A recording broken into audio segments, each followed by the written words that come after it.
को इस केस में भी फर्दर इंक्वायरी पर उनकी ज़मानत जो है वो एक्सेप्ट कर ली गई है, उनकी ज़मानत मंजूर हो गई है।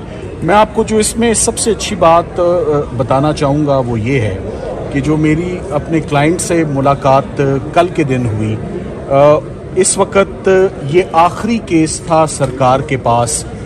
इससे पहले जितनी भी प्रीवियस प्रोसिक्यूशंस रही हैं वो एक एक करके सब जो हैं वो दम तोड़ती रही हैं और ज़मीन बोस होती रही है। चाहे वो इस केस में भी फर्दर इंक्वायरी पर उनकी ज़मानत जो है वो एक्सेप्ट कर ली गई है, उनकी ज़मानत मंजूर हो गई है।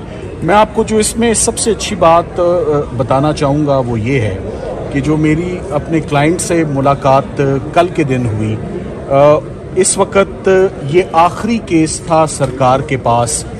इससे पहले जितनी भी प्रीवियस प्रोसिक्यूशंस रही हैं वो एक एक करके सब जो हैं वो दम तोड़ती रही हैं और ज़मीन बोस होती रही है। चाहे